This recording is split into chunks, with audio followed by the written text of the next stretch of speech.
Welcome back, my friends, to another episode of Listen and Speak Daily English. Today, we have a fantastic conversation lined up for you. We're going to dive into a common, yet often tricky social situation: how to respond when someone asks you to tell me about yourself. It's a question that pops up in job interviews, networking events, casual meetups, and even on first dates. And let's be honest, it can leave many of us feeling a bit flustered. My name is Alex, and joining me today is my wonderful co-host, Sarah. Hi, Alex. It's great to be here. And yes, tell me about yourself is such a classic. It feels so open-ended, doesn't it? You could go in so many directions.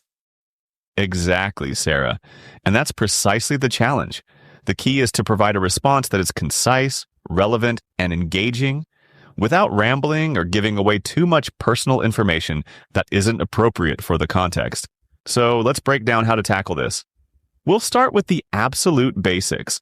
What should you be aiming for when someone asks this question? I think the first thing to remember is that this isn't an invitation for your life story, Alex. It's an icebreaker, a way for the other person to get a general sense of who you are, what you do, and what might be interesting or relevant about you. Right, and the context is absolutely crucial. A response you'd give in a job interview is going to be very different from what you'd say at a casual party. Let's imagine a scenario. You're at a networking event, and someone approaches you. They've seen your name tag, maybe they've heard your name, and they say, "Hi, it's nice to meet you." Tell me about yourself. What's your go-to strategy, Sarah? For a networking event, I'd focus on my professional identity, but keep it brief and relatable. I'd probably say something like, well, I'm currently a marketing manager at a tech startup. I specialize in digital strategy and helping companies connect with their audiences online.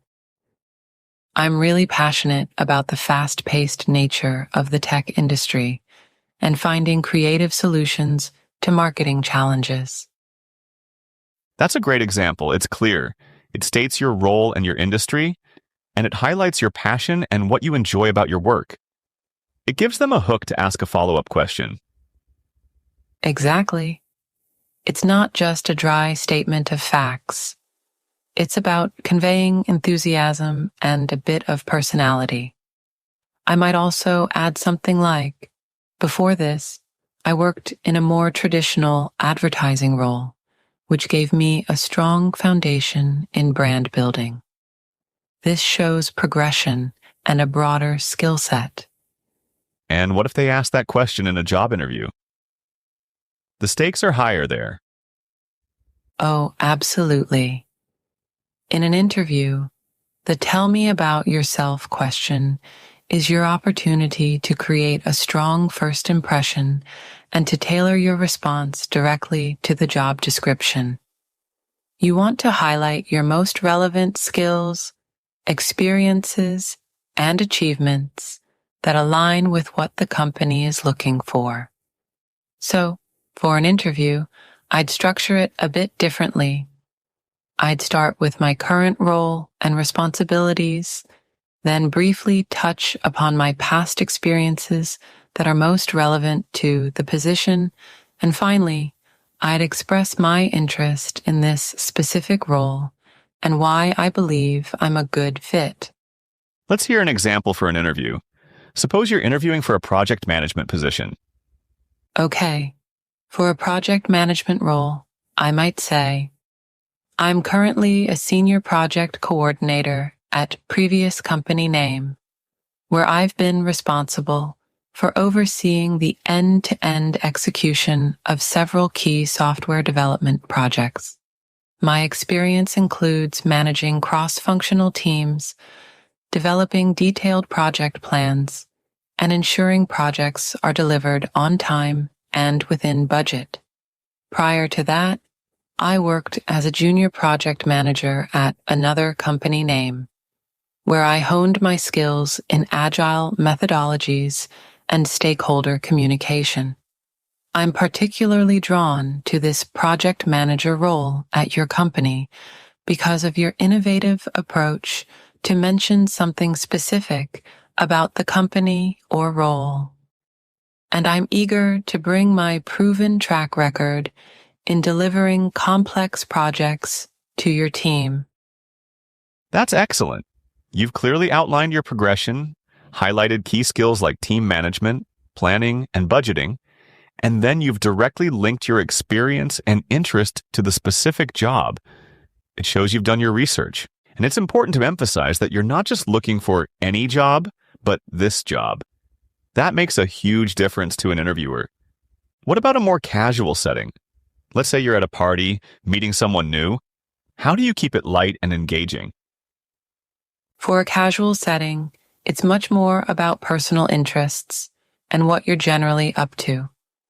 You can be more relaxed and conversational.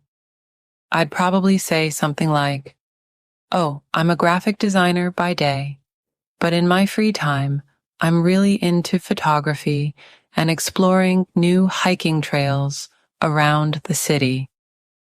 I'm actually planning a trip to the mountains next month, which I'm really excited about."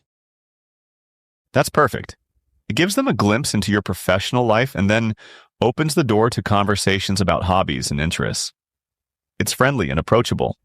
And it's also a good opportunity to be a little bit humorous or to share something unique about yourself that might spark a connection. For example, if you know the person who invited you to the party, you could say, "Well, I'm the friend of host's name who always brings the best snacks to gatherings." That's a great icebreaker. It shows you don't take yourself too seriously and you're there to have a good time. So we've talked about the what and the how, but what about the don'ts? What are some common mistakes people make when answering this question? A big one is oversharing. People can sometimes launch into personal problems, relationship issues, or highly sensitive information that's completely inappropriate for the context. Definitely. It's like they've been waiting for an excuse to unload, and that can make the other person feel uncomfortable and trapped. Another mistake is being too vague. Saying, "I do a bit of everything," or "I'm still figuring things out," doesn't give the other person much to go on and can make you seem unfocused. Yes, that lack of clarity can be a turnoff. You want to project confidence and a sense of direction, even if you're still exploring. And what about negativity? People sometimes use this as an opportunity to complain about their job or their boss. Oh, that's a big no-no, especially in professional settings. It paints you in a very negative light and suggests you might be a difficult person to work with. Even if you're unhappy in your current role, focus on what you're looking for and what you're passionate about, rather than dwelling on the negatives. So, to summarize the don'ts, avoid oversharing, being too vague, and being negative. Exactly. Now let's talk about tailoring your response.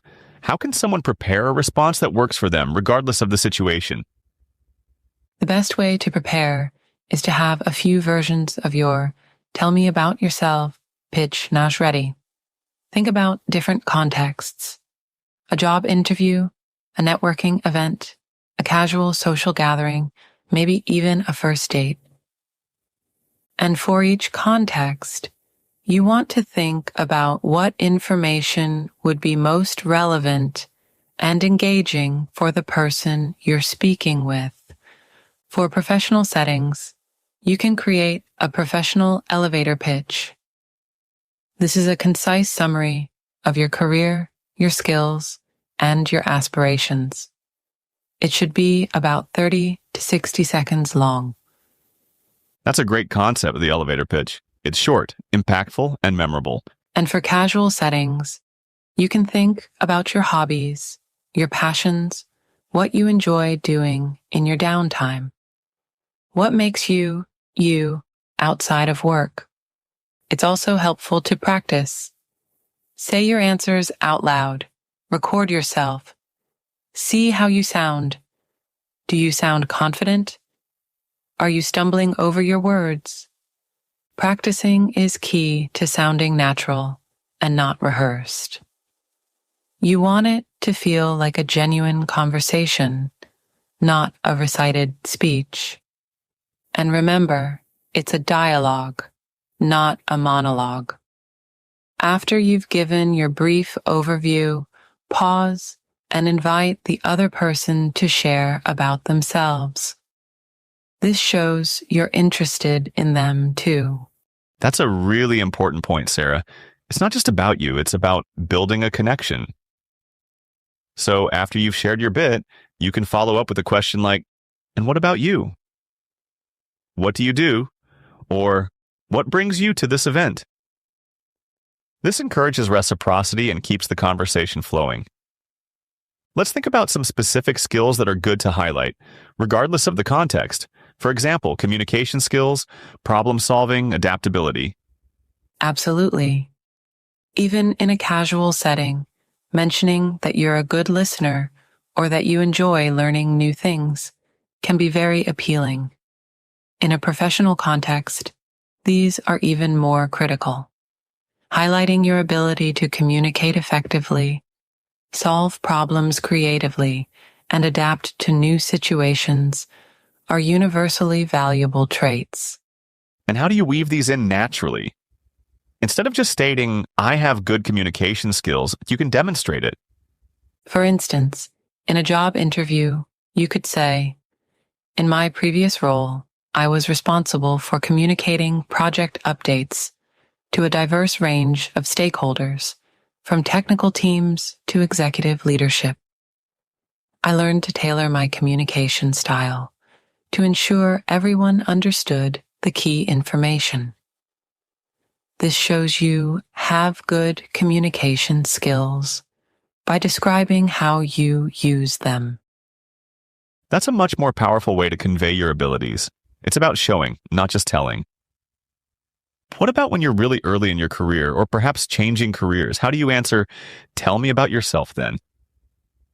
That can be a bit more challenging, but it's definitely manageable.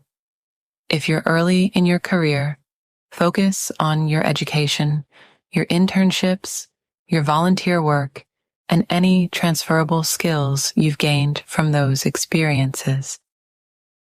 Highlight your eagerness to learn and your enthusiasm for the field. For example, you could say, I recently graduated with a degree in your degree, and during my studies, I had the opportunity to complete an internship at company name, where I gained hands-on experience and mention a specific skill or task. I'm particularly interested in the field because of your reason, and I'm excited to develop my skills further in a professional environment. And for a career changer, you'd focus on the transferable skills from your previous career and explain why you're making the transition and what excites you about the new field.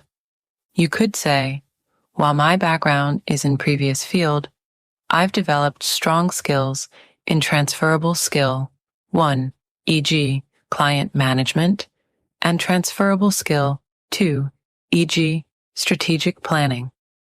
I've always been fascinated by new field, and I've been actively pursuing opportunities to learn more, such as mention courses, workshops, or personal projects. I'm eager to apply my existing skill set and my passion for a new field to a role like this. That's a really good approach. It acknowledges your past but pivots to your future and your enthusiasm for the new direction. So we've covered a lot of ground today. Let's do a quick recap. When someone asks, tell me about yourself, remember to 1. Consider the context. Is it a job interview, a networking event, or a casual social gathering? 2. Be concise. Aim for a brief, impactful response. 3. Be relevant. Tailor your answer to the situation and the person you're speaking with. 4. Highlight key skills and experiences. Focus on what makes you valuable and interesting. 5. Show, don't just tell. Use examples to illustrate your abilities. 6. Be positive and enthusiastic. Convey genuine interest and passion. 7.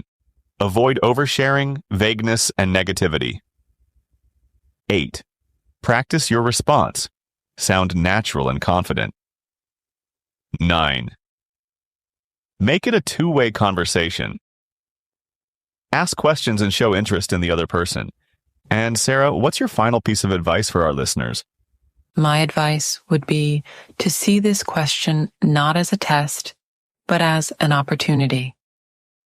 It's your chance to make a great first impression, to spark a connection, and to guide the conversation in a direction that's beneficial for everyone involved.